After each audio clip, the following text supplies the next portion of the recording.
Umpama malaikat maut datang ke rumah saya, saudara Zainuddin kau mati 80 tahun lagi. Oh, saya kan berhitung, masih lama, poya-poya aja dulu Tapi ini tidak pernah diberitahu kepada kita. Lantaran tidak diberitahu itulah kita perlu bersiap-siap dengan selalu mengingat-ingat mati yang mendorong kita untuk berbuat positif. Satu contoh peringatan mati yang mendatangkan positif pada peristiwa ketika turun perintah hijrah. Ketika di Mekah sudah terpepet turun perintah hijrah. Ini sahabat yang berangkat hijrah, jangan dikira semua bulat hati. Ada yang mikir, kalau saya hijrah berangkat dari Mekah ke Madinah, nanti di tengah jalan dicegat oleh kafir Quraisy lalu dibunuh, mati saya. Takut mati. Allah peringatkan, kullu nafsin za'iqatul maut. Kamu disuruh hijrah saja takut mati, padahal kamu tahu semua yang hidup bakalan mati. Diam saja di Mekah mati, hijrah ke Madinah pun akan mati. Mendengar ayat ini, Sayyidina Umar bin Khattab seperti dibakar semangatnya. Kalau sebagian sahabat hijrah sembunyi-sembunyi, beliau mau hijrah itu malah bajingan Quraisy dikumpulkan dekat Ka'bah. Pidato, ya ma'syara Quraisy, dedengkot Quraisy, dengerin. Besok pagi yang namanya Umar bin Khattab mau hijrah dari Mekah ke Madinah. Siapa yang kepengen kepalanya berpisah dengan badannya, persilahkan cegat Umar di jalanan. Besok dengan tenang dia berangkat hijrah, gak ada yang berani nyegat. Tuh Quraisy juga barangkali mikir, gue ngapain nyegat penyakit. Begitu ingat mati, timbul semangat juang, timbul semangat berbuat. Ini ingat mati yang positif, bukan yang melemahkan semangat. Dah jangan kerja rajin-rajin dah, lu bakalan mati. Ini ingat mati yang salah pasang. Ingat mati seharusnya mendorong manusia untuk berbuat lebih tekun. Allah memberikan peringatan, qul innal mauta allazi tafirruna minhu fa innahu mulaqikum. Katakan, maut yang kamu akan melarikan diri daripadanya, yang kamu takuti benar dia pasti akan datang menjemput kamu. Saudara-saudara hadirin yang saya hormati, datangnya memang tidak kita harapkan yang namanya maut. Tapi sekali dia datang, tidak ada pintu tempat kita lari. Dia memang tidak pernah kita undang. Tapi sekali dia datang, mengetok pintu, kekuatan apa yang bisa menolak? Dia sebuah tanda seru dalam kehidupan.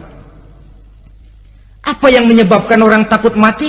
Pertama barangkali karena dia tidak tahu bagaimana kehidupan sesudah mati. Alam kubur gelap, alam akhirat gelap, sehingga dia bingung. Lantaran bingung lalu jadi takut. Yang kedua boleh jadi oleh bayangan-bayangan dosa yang pernah dia kerjakan di dunia ini. Kerjanya cuma menumpuk dosa. Dia gembira, bahagia, tertawa di atas tumpukan dosanya, merasa segan berpisah dengan seluruh kehidupan ini.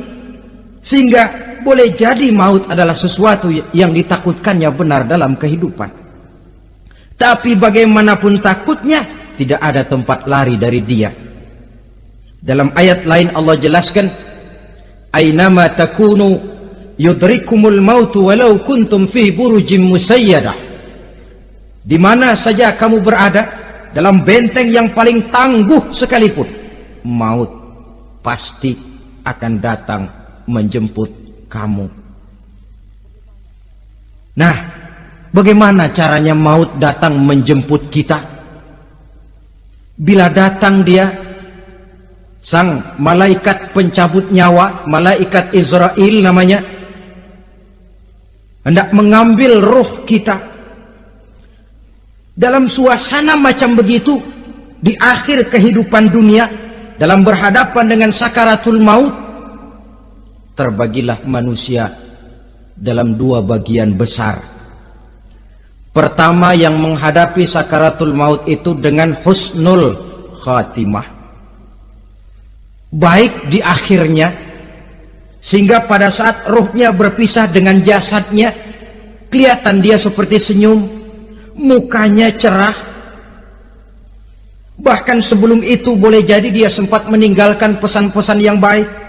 Ada yang sempat azan, ada yang sempat baca Quran.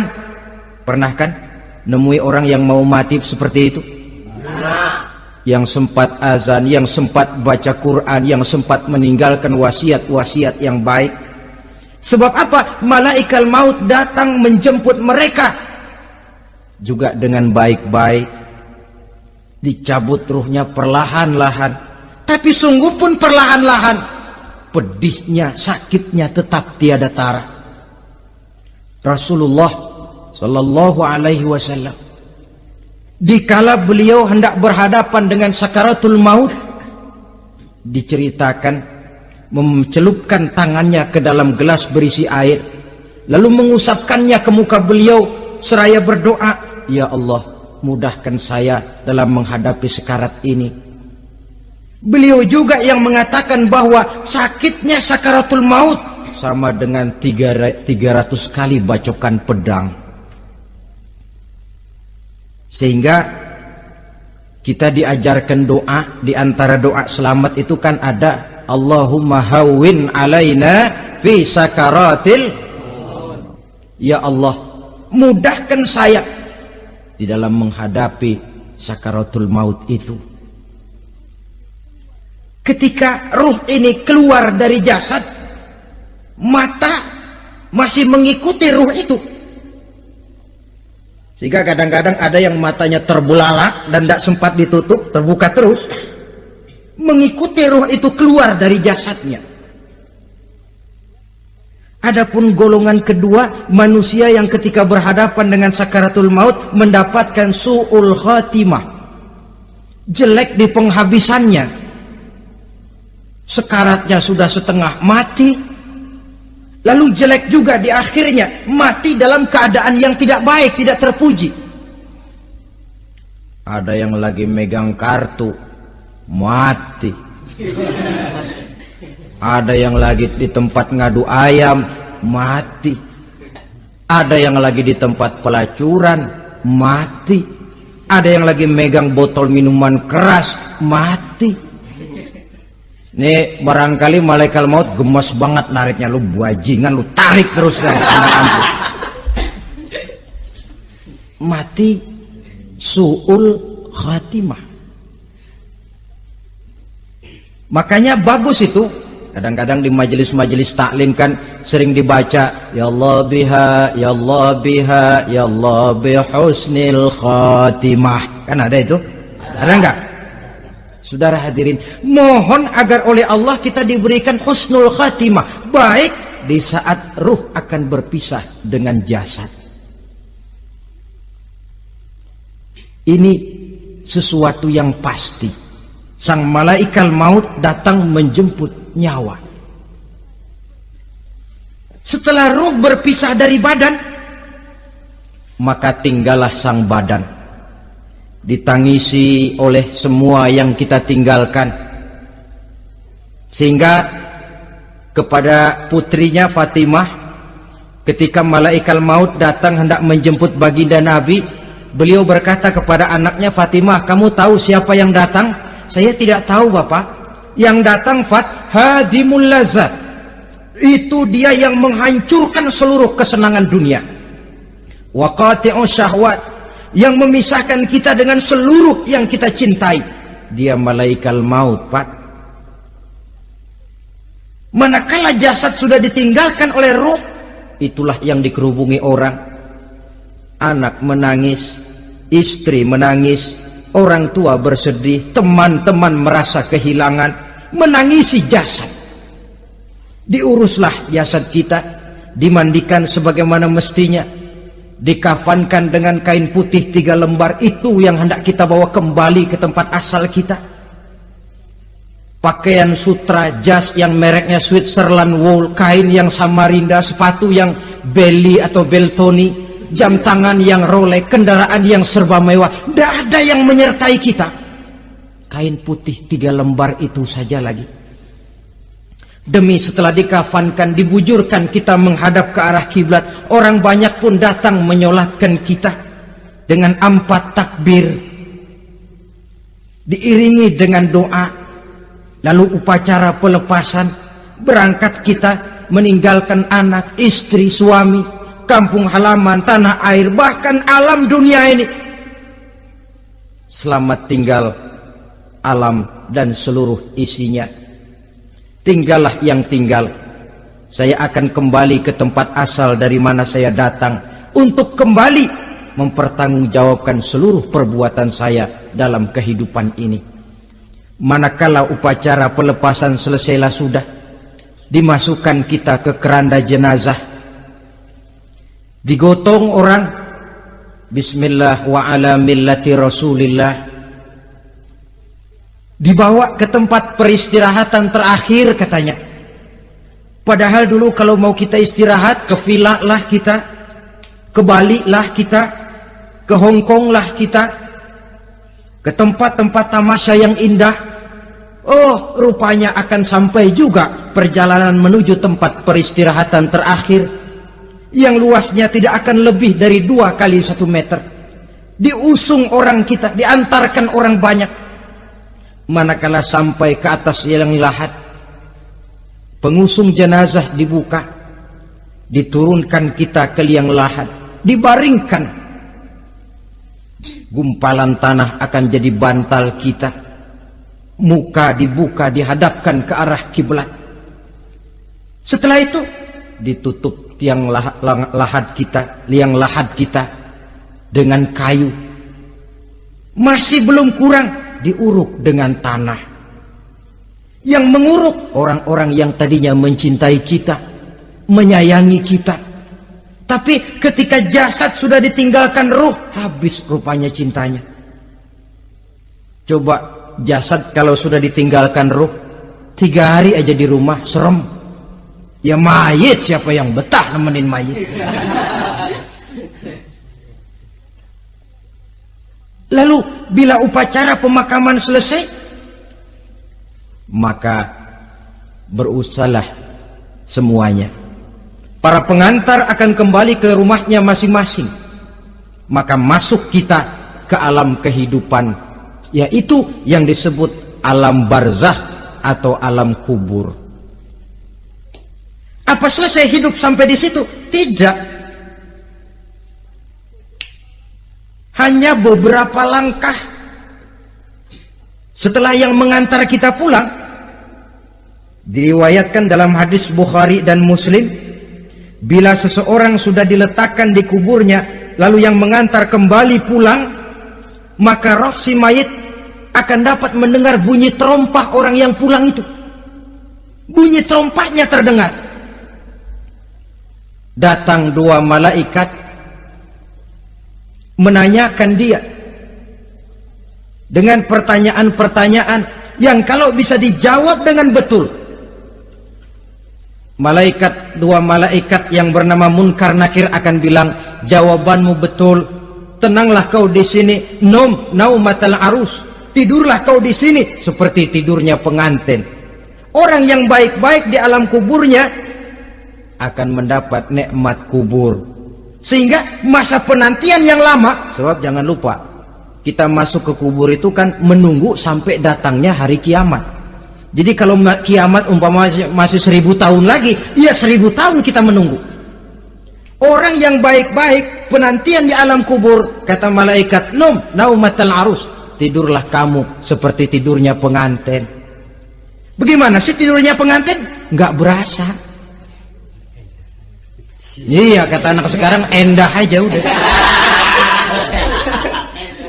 Begitu mendusin pagi, kata lakinya, malam sebentar bener ya Neng. Sebentar betul katanya malam. Iya, tentu saja tidak terasa. Kenapa? Dia tidak pernah memikirkan waktu. Terbawa oleh kenikmatan dan kelezatan yang dirasakannya dalam kehidupan. Tapi orang kafir, orang yang dosanya bertumpuk, tidak sanggup menjawab pertanyaan 2 orang malaikat, maka dia akan mendapat azab di alam kuburnya terus menerus siang dan malam sampai datangnya hari kiamat. Ibarat maling ayam ketangkep, belum masuk pengadilan udah digebugin duluan. Kan begitu kan? Ada maling ayam nggak di sini? Nah, itu yang nyaut tadi pengalaman itu. Di sidang belum divonis, belum digebukin babak belur. Saudara hadirin, maka alam kubur bisa merupakan raudhatun min riyadil jannah. Taman di antara taman-taman surga, pun juga bisa merupakan hufratun min hufarin niran, menjadi liang daripada neraka. Ada lagi riwayat yang dari Imam Muslim yang diperoleh dari Zaid bin Sabit. Zaid bin Sabit cerita, satu hari kami bersama Rasulullah SAW berada dalam kebun kepunyaan Bani Najjar. Rasulullah sedang duduk di atas keledai. Tiba-tiba entah bagaimana itu keledai terkejut, kaget, berontak, hampir Rasulullah jatuh. Rasulullah kemudian bertanya, rupanya di kebun itu ada kuburan tua, 5 atau 4 kuburan. Rasulullah lalu bertanya, saudara-saudara ada yang tahu nggak ini kuburan siapa? Nggak ada ya Rasulullah. Memang kenapa? Ini penghuni kuburnya lagi disiksa oleh Allah. Andai kata boleh saya mohon kepada Allah supaya kamu dengar seperti yang saya dengar, andai kata saja kamu kuat mendengarnya, saya pasti akan berdoa. Tapi sayang, saya yakin kamu pasti tidak akan kuat mendengar mereka mendapat azab di kuburnya. Hadis sahih riwayat Imam Muslim dari Zaid bin Sabit. Kehidupan di alam barzah. Pak, iya kalau yang matinya dikuburin. Lah kalau yang matinya dia ceburin ke laut, dibakar, di medan perang hilang gak ketahuan kemana jenazahnya. Saudara, hilang kek, dikubur kek, di dalam lautan direndam kek, itu kan cuma logika kita. Menurut Allah tidak ada perbedaan orang mati dikubur di dasar lautan atau dibakar sampai jadi abu atau gugur di medan perang tidak ketemu jenazahnya. Entah mereka tetap masuk ke alam barzah namanya. Jasad boleh hancur, tapi roh sebagai sumber kehidupan, pusat kesadaran dan pengertian, dia tetap ada, mengalami kebahagiaan dan kegembiraan atau mengalami kepedihan dan penderitaan, bergantung kepada amalan yang kita lakukan dalam kehidupan di dunia ini. Maka dalam Yasin tadi kan jelas, qul yuhyiha alladzi ansha'aha awwala marrah, yang menghidupkan mereka yang dikubur di dasar lautan, mereka yang dibakar sampai jadi abu, yang akan menghidupkan ialah Allah yang menciptakan mereka dulu pertama kalinya. Jadi kalau sudah ada aslinya, ya tentu tidak perlu contoh lagi, akan sangat mudah membuatnya. Orang tua kita, keluarga kita yang sudah berpulang, mereka di alam barzah sekarang ini bisa mendapat nikmat kubur, bisa mendapat azab kubur, bergantung amalan mereka dalam kehidupan di dunia ini. Dalam Musnad Imam Ahmad dan Sahih Abi Hatim malah ada tambahan riwayat, orang yang banyak kebajikannya di dunia, amalannya akan datang menemani dia. Sholatnya dekat kepalanya, puasa sebelah kanan, zakat sebelah kiri, menghibur dia. Malahan dikatakan berbentuk orang yang cantik menemani dia di alam kuburnya. Aneh, dia tanya, man anta lam ara fid dunya ajmal minka. Siapa kamu? Di dunia ini belum pernah saya melihat orang secantik kamu. Dia jawab, ana amaluka soleh. Saya adalah amalmu yang soleh yang kau kerjakan waktu di dunia. Saya sekarang diperintahkan untuk menemani kamu di sini. Alhamdulillah. Sedangkan amalnya yang jahat akan datang dalam bentuk yang menyeramkan menemani dia di sana. Bayangin deh, di kuburan ditemenin yang serem-serem. Sama juga di dunia. Di dunia, kalau kita di tempat gelap ditemenin orang cakep, enak nggak? Wah, pengalaman. Tapi coba bayangin, sudah tempatnya gelap, yang nemenin jelek nggak ketulungan, gerah kita. Nah, saudara hadirin yang saya hormati, lalu Bagaimana tempat arwah-arwah yang sudah kembali menghadap Allah yang disebut mustaqarrul arwah itu? Macam-macam tingkatannya sesuai dengan profesi dan amalannya waktu di dunia. Ada roh-roh itu yang setelah pisah dengan jasad, artinya mati, ditempatkan di tempat yang disebut a'la iliyin, tempat yang tertinggi. Siapa ini? Arwahnya para nabi dan para rasul. Ini fi a'la iliyin, di tempat yang tertinggi. Arwahnya para nabi, arwahnya para rasul. Dan karena kita bukan nabi, bukan rasul, ya jangan mimpi dapat tempat fi a'la iliyin, kecuali kalau Allah menghendaki. Itu hak prerogatif Allah, tapi kan tidak adil kalau Allah melakukan itu. Ini kelompok roh-roh yang masuk golongan VIP. Wah, the first class. Para nabi, para rasul. Lalu ada pula roh-roh itu yang setelah pisah dengan jasadnya diumpamakan seperti burung-burung hijau yang berterbangan di perkebun-kebunan surga. Roh siapa mereka ini? Rohnya para syuhada, orang-orang yang mati syahid gugur membela agama. Nah, ini bedanya orang mati syahid dengan pahlawan, ya. Apa bedanya syuhada dengan pahlawan? Kalau syuhada, orang yang gugur membela agama, niatnya karena Allah, mati syahid. Kalau pahlawan, orang yang gugur membela negara, orang yang dianggap berjasa kepada pemerintah. Klimaksnya, kalau orang mati syahid jelas surga, tapi pahlawan belum tentu surga. Kenapa? Bergantung kepada negara macam apa yang dibelanya dan pemerintah model mana yang dibelanya. Di negara-negara komunis misalnya, banyak nggak pahlawan? Banyak. Dengan sekian tanda jasa yang mati di medan perang dan sebagainya. Kira-kira pahlawan komunis masuk surga nggak? Ya, kalau pahlawan komunis masuk surga, kita nggak kebagian kapling di surga barangkali. Inilah bedanya pahlawan dengan orang mati syahid. Kemudian ada pula roh itu yang tertahan di pintu surga. Tertahan di pintu surga. Ini seperti tadi, orang yang mati syahid tapi masih ada kaitan di dunia. Rasulullah pernah ditanya orang, ya Rasul, kalau saya maju ke medan perang bela agama, mati syahid, apa saya masuk surga? Iya, masuk surga. Kecuali kata Nabi, kalau masih punya utang. Nah, tertahan di pintu surga. Ada pula roh itu yang tertahan di alam kuburnya.